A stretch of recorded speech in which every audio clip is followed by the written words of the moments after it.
Welcome to Reformed Thinking, and welcome to the Deep Dive. Today, we're moving past some of the high-level summaries, and we're really going to zero in on the architecture of wisdom itself. That's right. We are taking a singular look at the biblical book of Proverbs, and we're basing this on commentary that really synthesizes the message of the whole collection. And our mission here, really, is to understand how this seemingly disjointed set of practical maxims holds together. Right. How it works as one unified, God-centered vision for living every single day. It's a critical mission because Proverbs sets forth guidance for life using these proverbial statements, and it assumes that life experience itself requires that kind of practical guidance. That makes sense. Yeah, as scholars like von Rad have pointed out, without some organizing principles, some rules of thumb derived from experience, you would just suffer harm constantly. You'd be unable to orient yourself in the world. I agree with that. I mean, life throws endless situations at you, and you absolutely need a moral and a practical compass. And this wisdom, it has a dual function. It's not just one thing. It aims first at the formation of character, shaping the very person you become. So it's about who you are on the inside. Exactly. But it also helps you make sense of life's anomalies.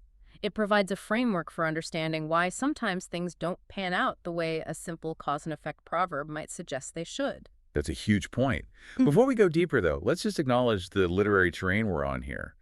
Proverbs isn't a single scroll written by one person. No, not at all. It's more like a library of wisdom. So you have the foundational instructional discourses in chapters 1 through 9, those very passionate speeches from a father to a son. And then you hit the major collections. Right. The Solomonic Proverbs, the sayings of the wise, and then later you get more Solomonic collections and the words of Agur and King Lemuel. And you really have to pay attention to the book's framing devices. It's not random. The discourse chapters, 1 to 9, they set the entire stage. They warn against woman folly. And then how does it close? Well, the book closes with that beautiful tribute to the noble wife in chapter 31. So it's bookended. Precisely. This literary structure, what we'd call an inclusio, is significant. The noble wife, who is described as one who fears the Lord, she stands as the fulfilled contrast to woman folly from the beginning. So the frame is telling you how to read everything in the middle. That's it. It tells you to interpret all those pithy proverbs in between through the lens of reverence for God. And that structural point, that helps us tackle the first major issue people have with Proverbs, this so-called secular question. It's a common one. Yeah, if you read a lot of the individual Proverbs, say, a slack hand causes poverty, but the hand of the diligent makes rich. They sound like generalized common sense. They don't mention Yahweh. And you have the international sources. Exactly. Some sources suggest that parts of the book borrow heavily from international wisdom, like the Egyptian wisdom of Amenemope. So why wouldn't we just call this a book of secular ethics? You can't because of that very framing you just mentioned and because of the final canonical form of the text. While those international wisdom influences are, they're evident. You can't deny them. You can't. But the text is completely integrated into a comprehensive Yahwistic framework. This is crucial for you to grasp. In Israel, there was no such thing as a truly secular realm of life. So everything was under God's domain. Everything. The teachers who compiled this material, they were completely unaware of any reality that stood outside the Lord's control. So even if the Lord isn't explicitly named in a maxim about, say, building a house, right, the underlying assumption is that the laws governing successful building diligence, planning, using good materials, all of that was established by the Creator. Precisely. To presuppose a separation between objective perception and the believer in Yahweh would have been unintelligible in that cultural context. The whole purpose of the book, to gain prudence and insight, is fundamentally defined by the Lord's ultimate rule over all creation. Okay, this sets the stage perfectly for our next area of analysis, which is the theocentric framework itself. What is the single cornerstone statement that defines what wisdom even means in Proverbs? That statement has to be Proverbs 1.7.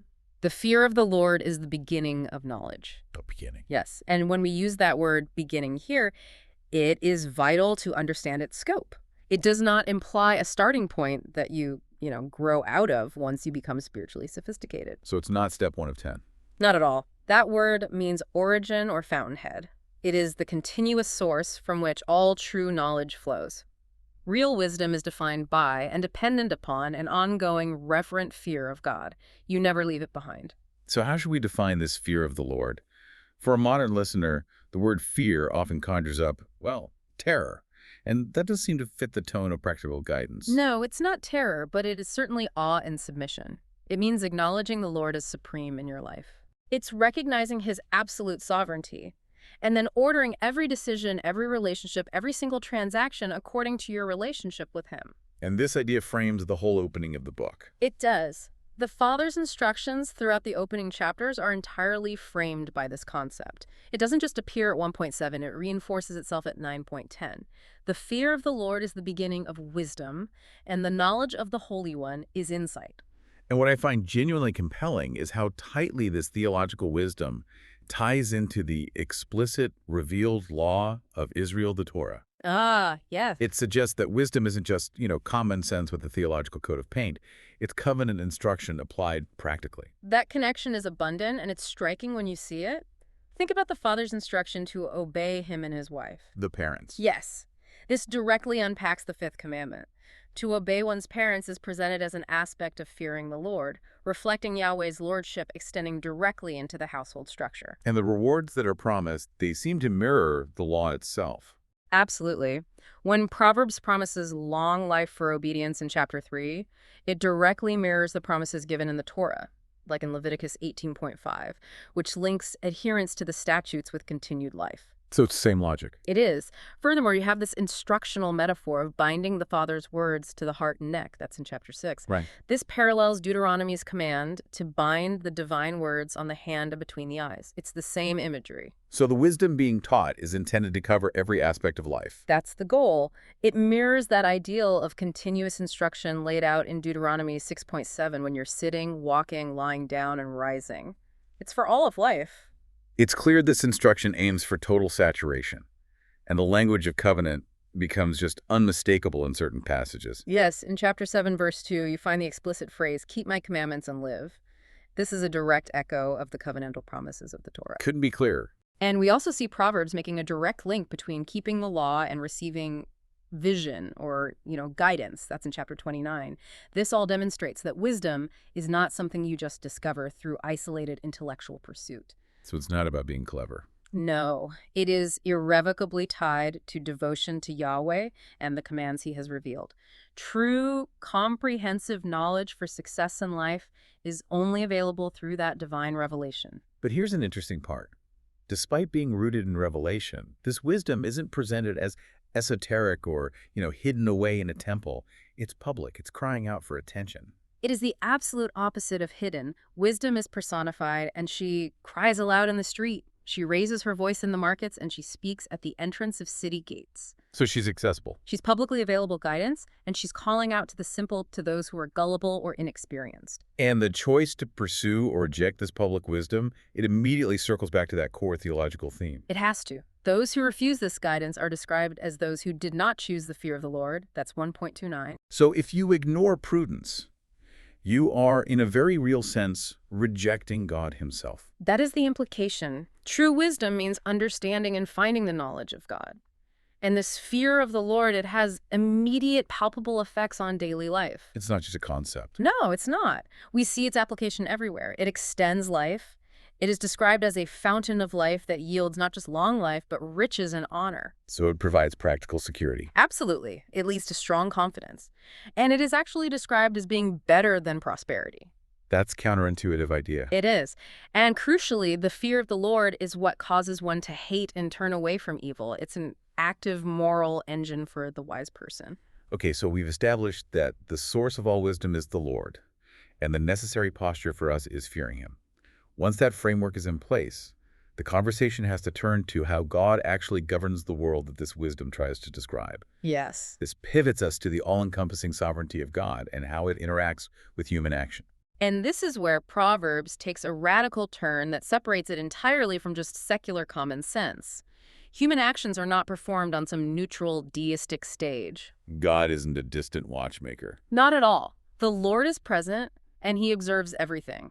He is a personal God who weighs the spirit and dispenses justice according to his sovereign will.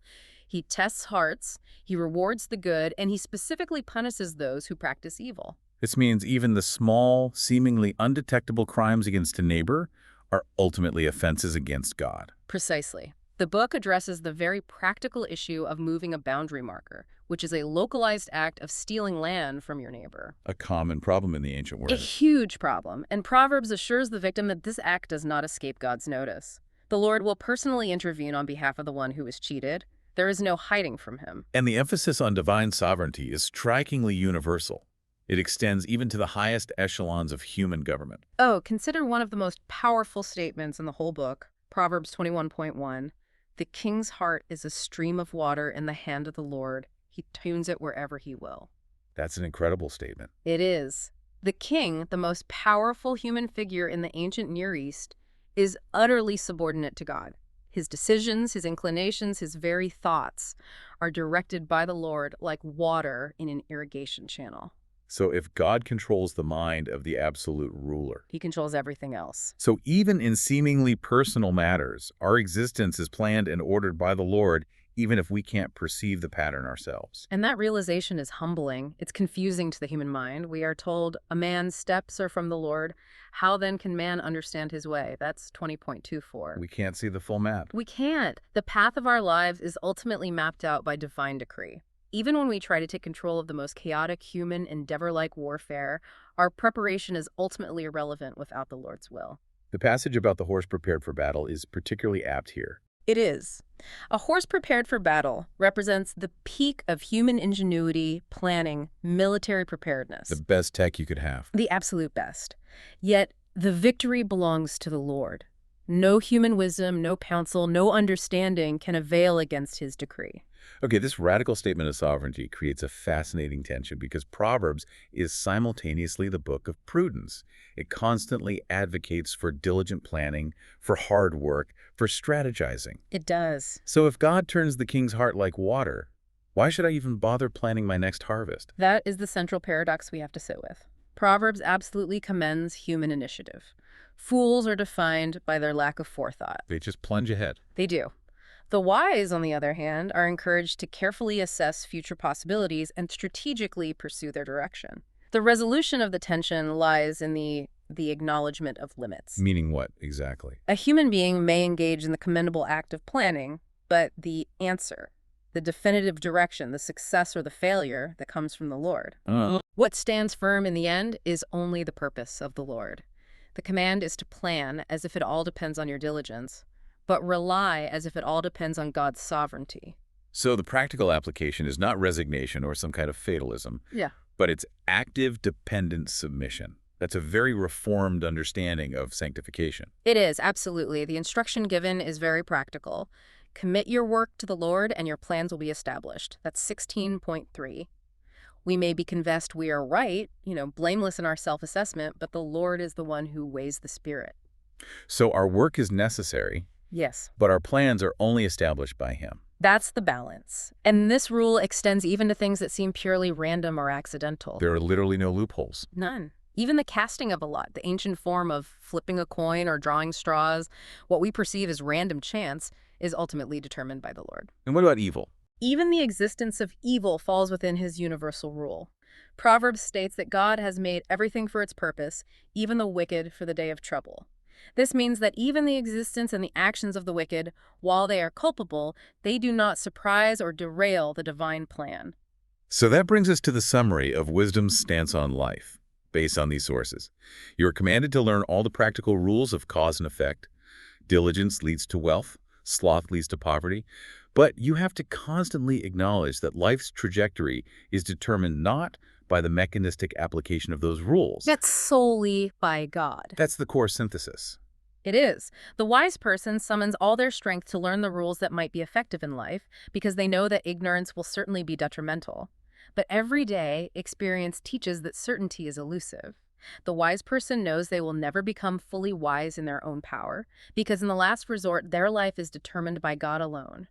So if the framework is the fear of the Lord and acknowledging His total sovereignty, then the application boils down to the daily choice between wisdom and folly. Yes. That is the internal transformation required, and it's the heart of the instruction found in Proverbs chapters 1 through 9. And Proverbs uses a dramatic literary contrast to drive this choice home. It pits woman wisdom against woman folly. Two personified figures. Exactly. And both figures are presented almost identically. They prepare a feast. They invite the simple and the inexperienced to their houses. It is a stark either choice. And Lady Wisdom is offering life. She invites people to live long and to enjoy success. Conversely, Dame Folly's house leads directly to Sheol. And she is structurally linked in these introductory chapters with apostasy, and specifically with sexual relations with a forbidden woman, the adulteress. Okay, let's discuss the stakes of those sexual choices, because Proverbs frames adultery as something existential. It's far more than just a simple moral failing. It's framed as spiritual self-destruction. The language is incredibly powerful. Adultery is presented as forsaking the covenant made with God. It's a covenant-breaking act. It is. It is spiritual suicide, leading directly to destruction and death. The wise man is warned against desiring her beauty or being won over by her seductive looks. The consequences are just utter ruin. Your wealth is consumed, your body wastes away, and you end up facing public shame. Yet Proverbs is certainly not an ascetic text. It channels sexual pleasure and embraces it, but within the confines of marriage. No, it is remarkably affirming of conjugal love. The instruction is to drink water from your own cistern and to rejoice in the wife of your youth. So it's not anti-pleasure. Not at all.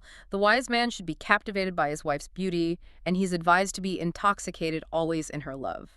The contrast is stark. The choice is between the intoxication found in a godly marriage and the fatal lure of the adulteress. And this perfectly illustrates the general choice between heeding wisdom or succumbing to folly. That brings us to the definition of folly itself, and the various types of unteachable characters that inhabit the book. Folly is more than just being unintelligent. It sounds more like a pathology. It's a kind of destructive insanity. And the text differentiates between three related yet distinct categories of character: the simple, the fool, and the scoffer. Okay, let's define those three clearly for our listener. Who are the simple? The simple, or the gullible, are those who are open, naive, and inexperienced. They lack guidance, but they are still salvageable. Wisdom calls out to them in the street, and they are capable of turning and becoming wise if they are willing to listen and accept instruction. And then there's the fool. The fool is the truly problematic character. They have been exposed to wisdom but have chosen to reject it. They are characterized by a deep, stubborn refusal to accept correction. They won't listen. They won't. The fool is convinced of their own intelligence and is utterly self-satisfied in the rightness of their own path. They only air their own opinions rather than learning from others. Their mouths just gush forth destructive folly. And Proverbs describes this folly as almost pleasurable to the person who's engaging in it. It's a perverse entertainment. Folly and evil are described as entertaining to the deluded. It manifests as utter pride and arrogance, and because they lack restraint and self-control, they are easily drawn into quarrels. They're argumentative. Very. They are quick to let their annoyance be known, and they won't even listen to a matter before giving an answer. And then there's the third type, the scoffer. The scoffer is the worst of the three. They're often referred to as the arrogant or the mocker. They have moved past mere rejection of wisdom, and they actively deride it. They mock correction and instruction. So there's no reaching them. Proverbs states that if you try to correct a scoffer, you will only get abuse in return. They are irremediable because they hate being exposed. They seek out quarrels, and you are advised not to even bother answering them. And the ultimate tragedy of the fool is that even when their self-destructive path finally crumbles around them, they find someone else to blame. This is the height of their insanity. A person's own folly leads to their ruin, yet their heart rages against the Lord. They blame the sovereign God for the downfall that resulted purely from their own stubbornness and blindness. Their choice defines their unhappy future. So if folly is the external behavior that stems from an unteachable heart, then wisdom must be defined as an internal reality, a change of character that governs behavior almost effortlessly. It has to be an internal change. Wisdom is not intellectual giftedness or some detached philosophical insight. It expresses itself in the way one lives, in the most mundane aspects of daily life. It's practical. It is. If one genuinely desires wisdom, it will come into your heart and knowledge will be pleasant to your soul. It becomes constitutive of who you are, something desirable rather than a difficult obligation. And the function of this internal wisdom is defensive, almost like a radar system. That's a good analogy. When wisdom becomes an internal reality, discretion will watch over you, understanding will guard you. Wisdom acts as an internal moral compass, allowing you to detect and reject the path of evil. It's almost automatic. In a sense, this anticipation of the new covenant promise, Jeremiah 31's promise of the law written upon the heart, is clear here. The wise person's discernment is automatic because their desires align with God's design. And the simple, practical starting point for this internal change is just humility and teachability. Indeed. The beginning of wisdom is often stated simply as, get wisdom, and whatever you get insight. The wise are those who are humble enough to listen to advice and accept instruction. They don't claim intellectual independence. They recognize that wisdom is attained by trusting and following the words revealed by God.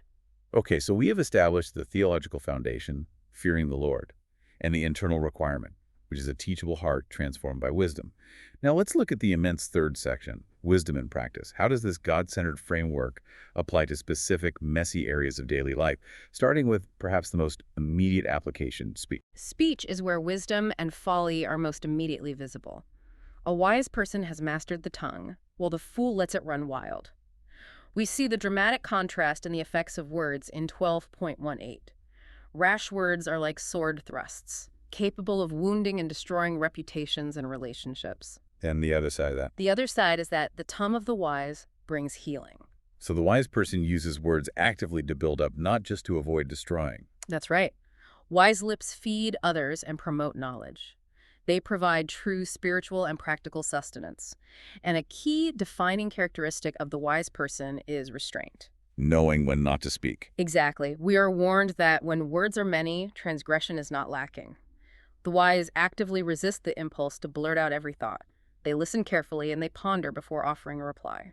So what does a lack of wisdom look like in speech? What are the specific verbal failings of the fool? Folly is characterized by a complete lack of restraint and grace. Because fools lack self-control, they quickly stumble into arguments and quarrels. They indulge in gossip, spreading slanders about others, and lying.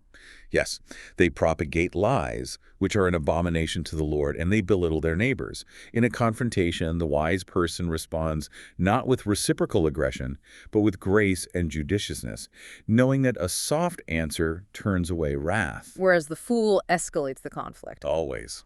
Okay, let's pivot to riches and poverty. This is perhaps the most difficult area to read because if we take it too literally, it sounds like a mechanical prosperity gospel. Yeah. If you work hard, you will be rich. We have to caution against reading these proverbs mechanistically. That caution is vital. The Proverbs concerning wealth, poverty, and success are generalizations. They describe what typically occurs in a world governed by order and divine principles.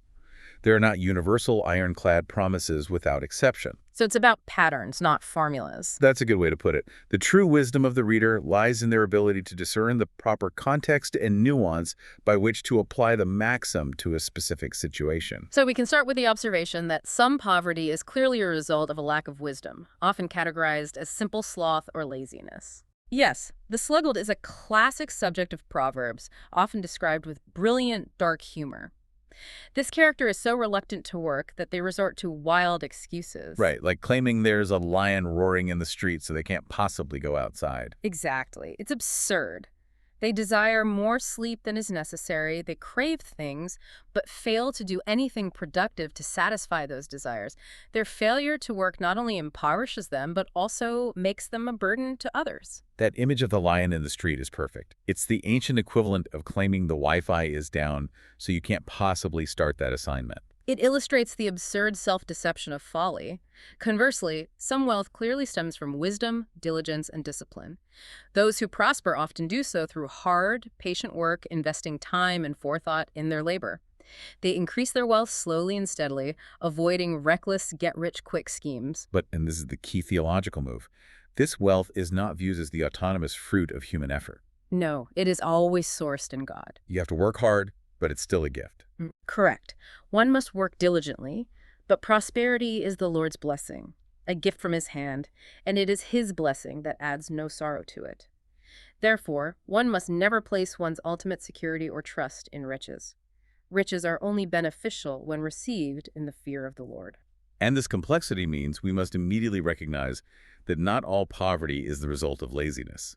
A huge part of the Proverbs collection is dedicated to crying out against injustice. The book is profoundly aware that some people are poor because of external oppression or because their possibility of prosperity was swept away through injustice. There are these chilling descriptions of the wicked. What do they say? They're described as having teeth, swords, whose fangs are knives to devour the poor from off the earth. Proverbs is a radical defender of the defenseless. And consequently, some riches are gained unrighteously. Yes, wealth may be gained through accepting bribes, robbing the poor, or exploiting others. These riches are explicitly described as having no guarantee of security when the day of judgment arrives. And there's a central theological premise established here regarding our perspective on this. There is. Those who mock the poor actually mock God, who created both the rich and the poor. To oppress the poor is to insult their maker. This means the ultimate preference, if a choice has to be made, is always integrity over affluence. Always. It is better to be poor and live with integrity than to be rich and crooked. The text states it plainly. Better is a little with righteousness than great revenues with injustice. The wise person is taught that wealth is transient. It is. It's evaporating. It suddenly sprites wings, flying like an eagle toward heaven. It's a completely unreliable source of comfort. This stance is perfectly summarized in Agur's ideal prayer, which seems to capture the full nuance of the book's perspective on economics. That prayer in chapter 30 is the pinnacle of the balanced perspective on material possessions. The prayer is, "Give me neither poverty nor riches. Feed me with the food that is needful for me." And the reasoning is spelled out. It is. The reasoning is dual. Too much wealth may lead to self-satisfaction, causing one to deny God and say, "Who is the Lord?" Conversely, extreme poverty might cause one to become desperate and steal, thus profaning the name of God. It is a prayer for stewardship and spiritual protection through sufficiency. Finally, in this section we turn to authority, specifically the king. The portrayal of the ideal king seems to elevate him almost to a godlike status, reinforcing that there is no secular sphere, even in governance. The king is presented as the very embodiment of righteousness on earth. An oracle is on the lips of a king. His mouth does not sin in judgment. His very throne is established not by military might, but by righteousness. His favor is like the necessary clouds that bring spring rain. The instructions align divine authority and royal authority very closely, almost merging them into one. The instruction is explicit. "My son, fear the Lord and the king." This close alignment is also seen in the description of the king's heart as unsearchable, which is similar language that is ascribed to God elsewhere. What does that suggest? It suggests that the king possesses a kind of derived, delegated wisdom and glory that enables him to unearth what God has hidden and execute justice on earth. But if we read this canonically, we know that human kings consistently fail. And Proverbs isn't blind to that reality. It recognizes that many human kings are wicked. It absolutely does. Proverbs functions as a check on monarchy. We read that if a ruler listens to falsehood, all his officials will be wicked. Wicked rulers are destructive. They are likened to a roaring lion or a charging bear savaging their poor people. So the promise of an established throne is conditional. Very conditional. The promise that the king who faithfully judges the poor will have his throne established forever implies that the vast majority of kings will fail to fulfill this righteous injunction and thereby undermine their own dynasty. So if the text presents an ideal that no earthly king ever lives up to, where does this perfect portrait ultimately direct our attention? This is the essential canonical lens. Since no human king in Israel fulfilled this ideal, all of them were found lacking in perfect righteousness and justice, the picture points typologically to a future perfect king who will fulfill the Davidic covenant. The Messiah. The Messiah, the perfection of justice, the godlike wisdom, and the stable eternal throne described in Proverbs are ultimately fulfilled in the person of Jesus Christ. The ideal king is not Solomon, but the greater son of David. We've covered the practical applications in detail, and let's shift to the final section, the future and canonical fulfillment. Proverbs is intensely concerned with the consequences of one's choices, not just in the present moment, but in what the text calls the aharit, or the future. That focus on the future is constant. Wisdom leads to a happy future in this earthly life, often resulting in long life. This is tangible, observable consequence. And the punishment for the wicked is explicitly linked to their lack of this future hope. Yes. The wicked have no future. The lamp of the wicked will be put out. But those who obtain wisdom are assured there will be a future and your hope will not be cut off. And again, it's not impersonal karma. No, it is crucial to emphasize again that these consequences are not impersonal cause and effect. The text makes it clear that they are God's personal judgment. The righteous one observes the house of the wicked. He throws the wicked down to ruin. And there are subtle textual clues that the writers of Proverbs were pointing beyond immediate earthly prosperity, particularly in the use of powerful Edenic imagery. Yes. Proverbs uses the tree of life imagery 4 distinct times, directly recalling the Garden of Eden. And while these references are focused initially on earthly blessing, like a gentle tongue or a fulfilled desire, they hint at a life that transcends the present fallen existence. They hint at restoration. Is there any suggestion within Proverbs of a conscious life beyond clinical death? There are definite pointers, though it is not a fully developed doctrine of resurrection. The righteous finds refuge in his death. This suggests that death for the righteous is not an end, but a safe transition, unlike the terror of the wicked facing judgment. So it's a different kind of death. It is. Similarly, wisdom is promised to bring life, suggesting a relationship with God that is not envisioned as terminating at the grave. The promise that the prudent will not go down to Sheol also points to a positive escape from the grave's finality. The New Testament, then, takes these themes of earthly life, blessing, and future reward and brings them to their full, explicit realization in the age to come. That is the canonical fulfillment. The New Testament escalates the themes of life and reward from Proverbs and applies them directly to eternal life. The consequences for righteousness and wickedness are similarly escalated to the eternal realm, eternal life through Christ versus eternal judgment. And the personified wisdom that's described in chapter 8, the figure who's with God before creation, that finds its ultimate identity in Christ. Absolutely. Jesus Christ is the wisdom of God, as Paul says in 1 Corinthians. And he explicitly stated that he was wiser than Solomon. The perfection of the king, the reward for obedience, and the ultimate divine wisdom described in Proverbs are all perfectly realized in him. He is the perfectly righteous one who feared the Lord above all others and now rules the universe with God's own wisdom. Okay, let's try to summarize our deep dive then. To summarize, Proverbs is a completely unified text. It is wholly congruent with God's sovereign rule over his people and the world he created. It is tied intrinsically to creation and the covenant revealed in the Torah. And the central theme is the fear of the Lord. That is the central theme. And Proverbs demonstrates precisely what that fear looks like in the practical realities of human existence, from the smallest word you speak to the largest financial transaction you make. The life lived under Yahweh's lordship is not some abstract spiritual exercise.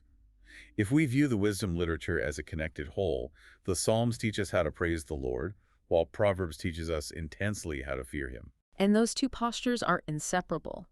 Only those who truly fear the Lord will praise him sincerely, and those who praise him demonstrate that reverence is active in their lives. This unified practical theology is what makes Proverbs such essential guidance for daily life. So we'll leave you with this final provocative thought. When you face a decision today, be it financial, relational, or ethical, do you view the choice as a mechanical calculation of cause and effect? Or do you acknowledge that the most powerful person, the King of the universe, observes, weighs your heart, and ultimately directs your steps? Acknowledge his complete sovereignty in your actions, and your plans will align with his purpose. What steps will you take right now to prioritize that godly wisdom above all earthly acquisition?